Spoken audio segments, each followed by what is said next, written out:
देखिए, आज हम आपको ये बता रहे हैं कि किन छोटे छोटे उपायों से आप अपने शत्रु और विरोधियों को शांत कर सकते हैं, उनकी समस्या से छुटकारा पा सकते हैं।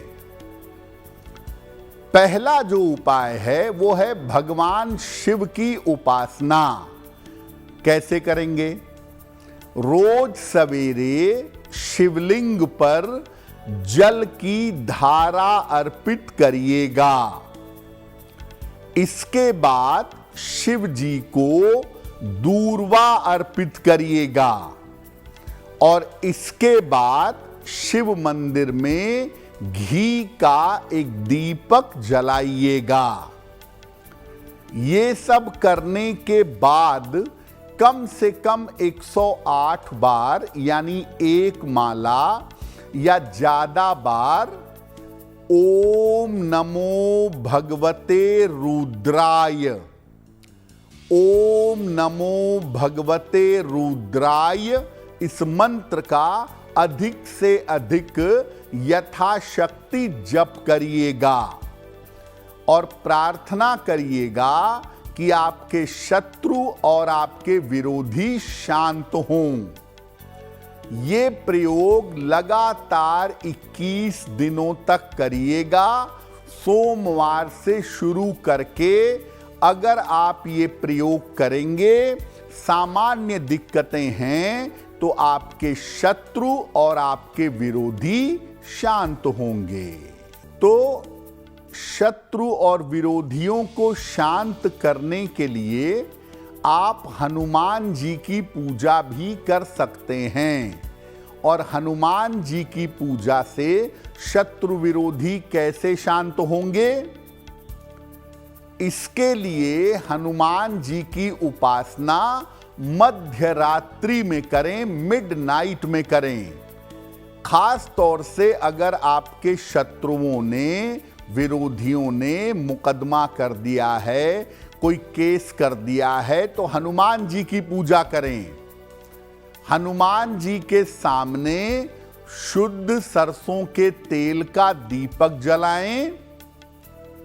इसके बाद उनको लाल फूल अर्पित करिएगा और लाल फूल अर्पित करने के बाद एक बार या 3 बार बजरंग बाण का पाठ करिएगा। इसके बाद हनुमान जी की उसी दीपक से आरती करिएगा और जब आपकी पूजा समाप्त हो जाए तो शत्रु और विरोधियों के शांत हो जाने की प्रार्थना करिएगा। तो अगर शत्रु विरोधी ज्यादा हों और मुकदमेबाजी शुरू हो गई हो, झगड़े लड़ाई की नौबत आ गई हो, तब आप हनुमान जी की पूजा करिएगा। आपके शत्रु और आपके विरोधी शांत होंगे। देखिए, शत्रु और विरोधी को शांत करने के लिए शिव जी की पूजा भी हो सकती है, हनुमान जी की भी हो सकती है, और एक पूजा जब मामला थोड़ा कॉम्प्लिकेटेड हो जाए तब पूजा होती है भगवान नृसिंह की। भगवान नृसिंह की पूजा कैसे करेंगे? भगवान नृसिंह के एक चित्र की स्थापना करेंगे और रोज गोधूली वेला में सूर्यास्त जब हो रहा हो उस समय भगवान नृसिंह की पूजा करेंगे। भगवान नृसिंह को लाल फूल अर्पित करेंगे। इसके बाद जो उनका मंत्र है उसका यथाशक्ति जितना संभव हो जप करेंगे। मंत्र होगा ओम नृसिंहाय शत्रु भुज बल विदीर्णाय स्वाहा। ओम नृसिंहाय शत्रु भुज बल विदीर्णाय स्वाहा। इस मंत्र का कम से कम एक माला 108 बार या 3 माला जप करिएगा और इसके बाद शत्रु और विरोधियों के शांत होने की प्रार्थना करिएगा। ऐसा अगर आप रोज कर सकें 1-1.25 महीने तक तो बहुत अच्छा है, नहीं तो सप्ताह में एक दिन मंगलवार के दिन अगर आप ये उपाय करते जाएं तो आपके शत्रु और आपके विरोधी शांत होंगे। देखिए, जीवन में जब शत्रु और विरोधी जरूरत से ज्यादा हो जाएं, जीवन में मुश्किलें ज्यादा पैदा करने लगें, तब आपको माता बगलामुखी की उपासना करनी चाहिए। शत्रुओं के दमन के लिए, विरोधियों को शांत करने के लिए सबसे ज्यादा महत्वपूर्ण पूजा मानी जाती है माता बगलामुखी की। कैसे करेंगे इनकी पूजा? चौकी पर पीले रंग का वस्त्र बिछाइएगा। इस पर माता बगलामुखी के चित्र या उनकी मूर्ति की स्थापना करिएगा। उनके सामने घी का एक अखंड दीपक जलाइएगा। उन्हें पीले फूल और पीला नैवेद्य यानी पीली मिठाई अर्पित करिएगा।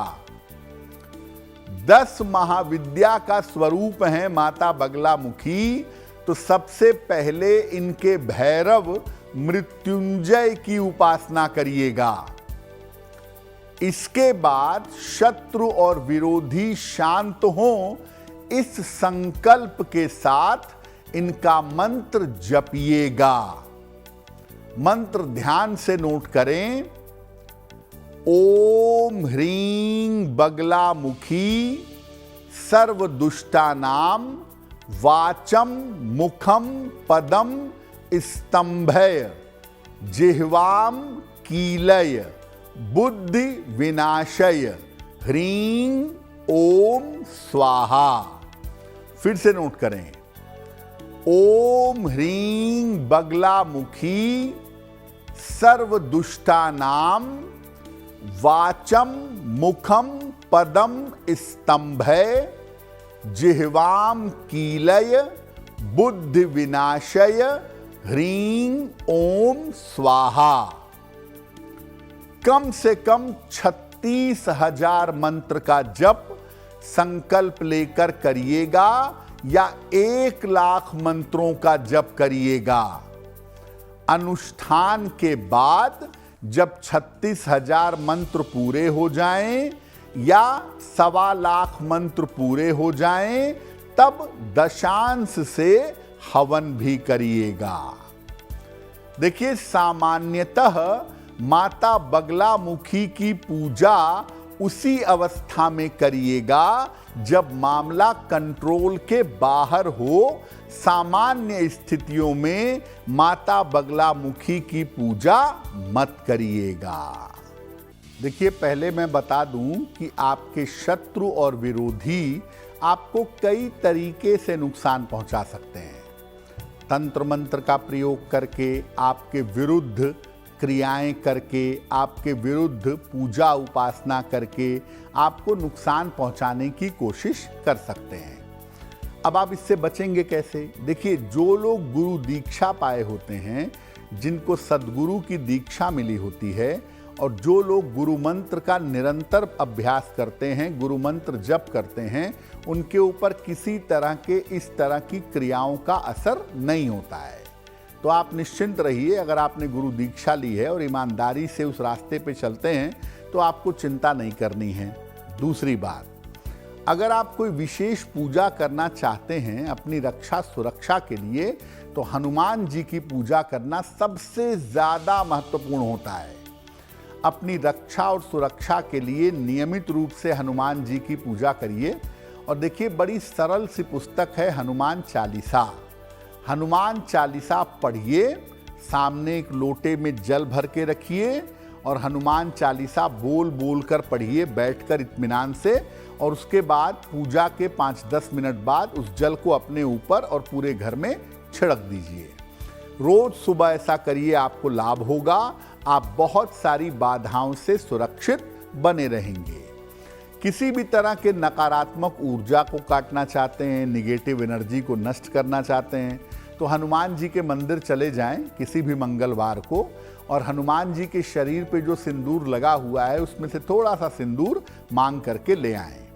रोज सुबह स्नान करने के बाद उसी सिंदूर का तिलक अपने मस्तक पर या अपने कंठ पर लगाएं और फिर काम पर जाएं।